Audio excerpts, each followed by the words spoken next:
Election সামনে আসলেই ঘন ঘন জরিপ কোম্পানির আবিষ্কার হয়। জরিপ কোম্পানি বলতে যারা ভোটের প্রেডিকশন করে মতামত দেয়। আমরা এগুলো সবসময় জানি। কিন্তু প্রশ্ন হলো, জরিপ কি সব সত্য? সব জরিপ কি নির্ভরযোগ্য হয়? যে প্রতিষ্ঠানটি জরিপ করছে তাদের জরিপের উদ্দেশ্য কি? তারা কারা? তাদের পরিচয় কি? তারা কি উদ্দেশ্যে করছে? হঠাৎ আ কেন ইলেকশনের আগে এরকম জরিপ করার প্রয়োজন হচ্ছে?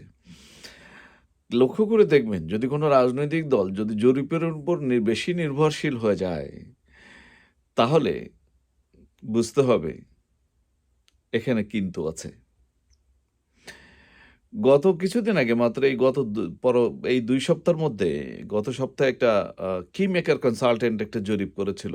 সেই জরিপের ফলাফল আপনারা দেখেছিলেন। মানে ৫ গ্রামের ১৩৮২ জন মানুষের উপরে জরিপ করে বলছিল বিএনপি জিতে গেছে। আবার নতুন করে দেখছি যে 'প্রথম আলোয়' সহ বাংলাদেশের কয়েকটি পত্রিকায় দেখছি যে বিএনপি ৭০% ভোটে এগিয়ে আছে। জরিপটা কারো করেছে? আসুন শুনি। আমরা তাদের আদ্যোপান্ত খোঁজার চেষ্টা করি। বোঝার চেষ্টা করছিলাম যে এই প্রতিষ্ঠানটি কারা? কেন এই জরিপগুলো করছে? এবং পত্রিকাগুলো কেন বারবার জরিপের এই রেজাল্ট বিএনপি জিতে গেছে, জিতে গেছে বলে নতুন করে হাইপ তৈরি করছে। বিএনপি জিতে গেলে সমস্যা কি? এটা কি বারবার কেন ৪ কলাম ৫ কলামের নিউজ করতে হবে? মিডিয়াতে আলোচনা করতে হবে, টক শো রেইজ করতে হবে, ভয়েস রেইজ করতে হবে।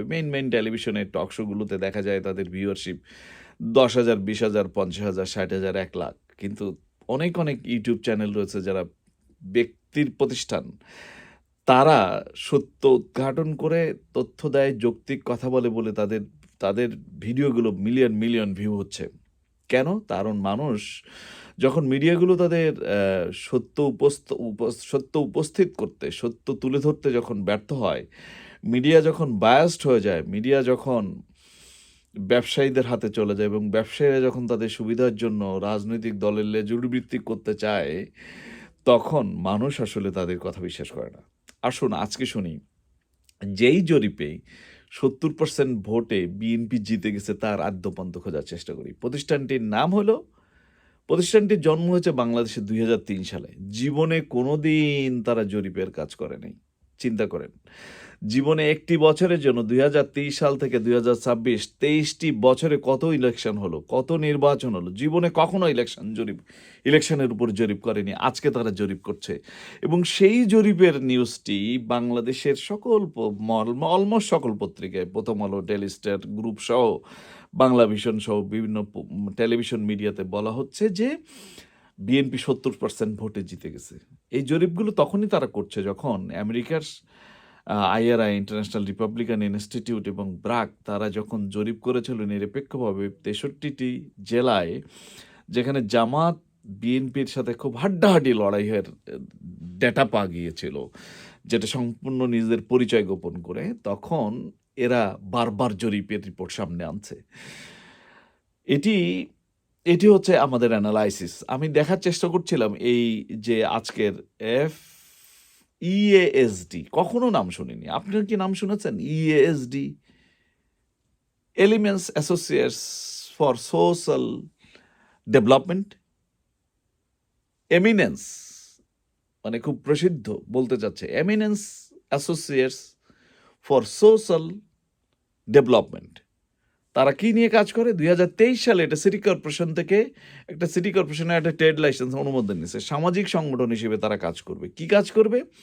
তারা অনুমোদন নিয়েছিল ২০০৩ সালে যে তারা বাংলাদেশে সামাজিক কাজ করবে। কি ধরনের সামাজিক কাজ করবে? পুষ্টির কাজ করবে, খাদ্য পুষ্টি, গবেষণা, শিক্ষা, ডেভেলপমেন্ট, মানবাধিকার, এই ধরনের কাজ করবে, যেটা নন প্রফিট, কোনো বিজনেসের অংশ হিসেবে না। একজন ডাক্তার, রাজশাহী মেডিকেল থেকে পাশ করা একজন মাস্টার, ডক্টর শামীম হায়দার তালুকদার ভদ্রলোকের একটি প্রতিষ্ঠান। আমরা যদি তাদের এই প্রতিষ্ঠানের সাথে কারা জড়িত, আমি দেখছিলাম তাদের ওয়েবসাইটে। দেখুন, ম্যাক্সিমাম তারা এই স্ক্রিনে আপনি দেখছেন যে ম্যাক্সিমাম সবাই ডাক্তারি পেশার সাথে জড়িত। বিভিন্নজন, কেউ প্রাইভেট প্র্যাকটিস করে, কোথাও চাকরি করছে, কোনো হসপিটালে চাকরি করছে বা ব্যক্তিগত প্র্যাকটিস করছে। তাদের নাম দিয়ে একটা রেজিস্ট্রেশন নিয়েছিল ২০০৩ সালে। ২০০৮ সালে এসে তারা আরেকটা রেজিস্ট্রেশন নিল, সেটা হচ্ছে যে সমাজ কল্যাণ মন্ত্রণালয়ের আন্ডারে একটা রেজিস্ট্রেশন করে তারা এটাকে কি চাই, তারা পুষ্টি বিজ্ঞান নিয়ে কাজ করবে, পুষ্টি নিয়ে কাজ করবে, নারীদের স্বাস্থ্য অধিকার নিয়ে কাজ করবে। তারপর তাদের পর্যবেক্ষণ দিবে, তারা সোশ্যাল ডেভেলপমেন্টের কাজ করবে, মানবাধিকার নিয়ে কাজ করবে। এই ধরনের একটি নন প্রফিট অর্গানাইজেশন। মূলত এনজিওগুলো যারা করে আপনারা জানেন, এনজিওগুলো মূলত ফরেন ডোনেশনের জন্য এই ধরনের এনজিও অনুমোদন করে তারা ফরেন প্রজেক্ট দিয়ে পয়সা অ্যাপ্রুভাল করায় নিয়ে সেটির উপর দিয়ে তারা তাদের সেখান থেকে সেই এনজিও থেকে নিজেরা একটা স্যালারি অনারেরিয়াম দেখা একটা ইনকাম জেনারেটিংয়ের একটা ব্যবস্থা। বলা হয় নন প্রফিট অর্গানাইজেশন, আসলে নন প্রফিটের আন্ডারে নিজের সুবিধা অর্জনের জন্যই মূলত এই ধরনের প্রতিষ্ঠানগুলো কাজ করে থাকে। আমরা সবাই জানি। তো সেই জায়গা থেকে যেটি বলছি যে আজকে IASD eminence associates for social development, এরা এদের সম্পর্কে খবর দেখছিলাম যে এরা জয়েন্ট স্টক কোম্পানির রেজিস্ট্রেশন নাই, এদের ট্যাক্স ফাইল সাবমিশন করছে, এরকম কোনো রেকর্ড পাওয়া যায় না। জীবনে কখনো কোনো বাংলাদেশে কেন, পৃথিবীর কোনো দেশে, শুধু বাংলাদেশ না, পৃথিবীর কোনো দেশে তারা কোনো দিন ভোটের জরিপ করে নেই। বলছে যে 20,000 মানুষের কাছ থেকে নাকি তারা জিজ্ঞেস করছে। কিভাবে জিজ্ঞেস করছে কোনো তথ্য পাওয়া যাচ্ছে না, ফেস টু ফেস জিজ্ঞেস করেছে বলেছে। এই যে কর্মীগুলো, তাদের ওয়েবসাইটে দেখা যায় 11 থেকে 35 জন মানুষ সেখানে চাকরি করে, বলা হচ্ছে তাদের সাথে কানেক্টেড। তারা কি বেতনভুক্ত কিনা তা জানি না।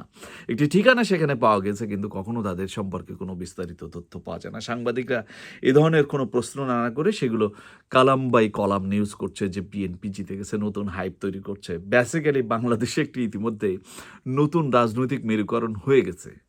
নতুন রাজনৈতিক মেরুকরণ কি, একটা ইসলামী শক্তির জোট হয়েছে। এই সাথে যারা নতুন বন্দোবস্ত চেয়েছিল, বাংলাদেশের পুরনো দিনের সেই ন্যায্যতা প্রতিষ্ঠার জন্য যারা কাজ করছিল, যারা মূলত বৈষম্যর বিরুদ্ধে রুখে দাঁড়িয়েছিল, বাংলাদেশের দুইটি তিনটি পরিবারের মধ্যে রাজনৈতিক ক্ষমতা কক্ষিগত হয়ে থাকবে, যেটি তারা ইয়াং জেনারেশন যারা সেটি চাচ্ছিল না, দুইবার প্রধানমন্ত্রী হয়, এই ধরনের সংস্কারের কাজগুলো অনুমোদন দিয়েছে, সবাই মিলে একমত হতে বাধ্য হয়েছে, যার মাধ্যমে হা না ভোট হবে। প্রশ্ন হলো যে আজকে বারবার কেন জরিপকে সামনে নেওয়া হচ্ছে? কি মেকার কনসালটেন্ট যারা জীবনেও কখনো ভোটের জরিপ করেনি, তারা যেমন করেছিল, প্রথম আলো, ডেইলি স্টার, বাংলা ভিশন, এই যে যারা চ্যানেল 24, যারা বলেছিল যে প্রথমত আমি হাসিনাকে চাই, দ্বিতীয়ত আমি হাসিনাকে চাই, শেষ পর্যন্ত হাসিনাকে চাই, সেই কে চাওয়া মানুষগুলো আজকে নতুন করে আজকে তারেক জিয়াকে সামনে আনছে, তারেক জিয়ার সাথে হ্যান্ডশেক করছে, মিটিং করছে, বলছে তারা জিতে যাচ্ছে সম্ভাবনাময় প্রধানমন্ত্রী, নতুন করে হাইপ সৃষ্টি করছে।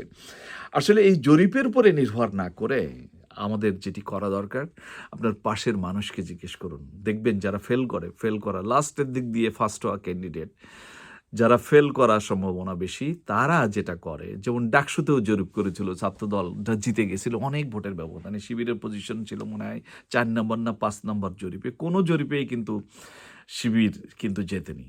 তো আজকে আমি যখন কথা বলছি, সম্ভবত এখন জগন্নাথ ইউনিভার্সিটিতে ইলেকশন হবে, আমার ধারণা সেখানেও শিবির জিতবে। কারণ ইতিমধ্যে ইয়াং জেনারেশন তারা নতুন বন্দোবস্ত চাচ্ছে, পুরনো দিনের সেই ভাবধারা, পুরনো দিনের যে চাওয়া, রাজার ছেলে রাজা হওয়া, হাম সিপাই হায়, ক্ষমতার মসনদে যাওয়ার জন্য বুর্জুয়াদেরকে, টাকাওয়ালাদেরকে, শিল্পপতিদেরকে, অবৈধ পয়সার মালিকদেরকে নমিনেশন দিয়ে ভোট কিনে, হুন্ডা গুন্ডা মাস্তান দিয়ে, প্রভাব খাটিয়ে, অর্থ প্রতিপত্তি দিয়ে ভোট কেনার যে টেন্ডেন্সি ছিল বাংলাদেশে, সেখান থেকে মানুষ আজ বেরিয়ে আসতে চাচ্ছে। মানুষ করাপশনের বিরুদ্ধে কথা বলতে চাচ্ছে, ন্যায্যতা প্রতিষ্ঠা করতে চাচ্ছে, ট্রুথ অ্যান্ড জাস্টিস, ন্যায্যতা, সাম্যতা, বৈষম্য দূর করার পক্ষে কথা বলতে চাচ্ছে। মানুষ বিশ্বাস করতে চায় না পুরনো দিনে যারা এই 54 বছর দেশ শাসন করেছে, রাষ্ট্র ক্ষমতায় ছিল, তাদের পক্ষে দুর্নীতি দমন করা সম্ভব নয়। আর দুর্নীতি, করাপশনের এগেনস্টে কাজ করছে এই ইসলামী শক্তি। তাদের বিরুদ্ধে যত অপপ্রচার, এই টেলিভিশন, এই মিডিয়া বলতে বাংলাদেশের মেইন স্ট্রিম মিডিয়া যা বলা হয় যে টেলিভিশন চ্যানেল, এই টেলিভিশন চ্যানেলগুলোর মালিক কারা? আওয়ামী লীগের সময় তারা 34টা টেলিভিশন চ্যানেল শেখ হাসিনা তার বেছে তার নিজস্ব ব্যবসায়ীদেরকে অনুমোদন দিয়েছিল। হাসিনার অনুপস্থিতিতে সেই সমস্ত ব্যবসায়ীদের সেই সমস্ত টেলিভিশন চ্যানেলগুলো ইতিমধ্যে বিএনপি টেক ওভার করেছে বলতে মানে তারা মালিকানা প্রেসার দিয়ে হোক যে কোনোভাবে হোক তাকে সেখানকার অংশীদার হয়েছে। তারা উঠে পড়ে লেগেছে এ ধরনের মিডিয়া করে, মিডিয়ার মিসলিড করে, ভুয়া প্রতিষ্ঠানের নামে জরিপ করিয়ে এই যে 20,000 মানুষের কথা বলা হচ্ছে, 20,000 মানুষের সাথে কারা কথা বলেছে কোনো তথ্য নাই। তারা কি বিএনপির কর্মীরা যে জরিপ করেছে তাদের কি পেইড এজেন্ট ছিল, তাদের পয়সা কি দিয়েছে, তাদের তো কোনো ইনকাম, এটা নন প্রফিট অর্গানাইজেশন। তাহলে এনিমেন্স যে কাজ করলো শামীম হায়দার সাহেবের প্রতিষ্ঠান, আমি তাদের কাছে জানতে চাই আপনাদের যারা কোশ্চেন নিয়ে তৈরি করেছে কী ধরনের কোশ্চেন ছিল, সেটা যেমন বলছেন কারাই প্রশ্নগুলো করেছে, আপনার সেই যারা জনশক্তি কাজ করেছিল, সে যেরকম ওয়ার্কফোর্স কাজ করেছিল, তাদের রাজনৈতিক পরিচয় কী। এখন আপনি যদি ছাত্র দলের একটা ছেলেকে বা বিএনপির একটা ছেলেকে দিয়ে যদি আপনার গ্রামে জরিপ করান, তার সামনে যদি একজন মানুষকে যদি জিজ্ঞেস করায় ভোট কাকে দিবেন, সাধারণ মানুষ তো ভোট যে সামনে যায় চেনা মুখ, যদি দাড়িপাল্লার লোক সামনে যায় বলে ভোট আপনাকেই দিব, যদি বিএনপির লোক সামনে যায় বলে ভোট আপনাকেই দিব। ভোট আসলে সবাইকেই দিয়ে দেয়, কিন্তু ভোট আসলে যে দেয় হৃদয়ে যাকে ভোট দিতে চায়। মানুষ দেশের পরিবর্তন চাচ্ছে, ট্রুথ অ্যান্ড জাস্টিস এস্টাবলিশমেন্ট করার জন্য। বৈষম্যের বিরুদ্ধে এবার বিপ্লব নিশ্চিত হবে বলেই আমরা বিশ্বাস করি। সুতরাং জরিপ করে নিজেদেরকে রক্ষা করার আর সুযোগ আছে বলে আমার কাছে মনে হয় না। সময় কথা বলবে। ভালো থাকবেন সবাই।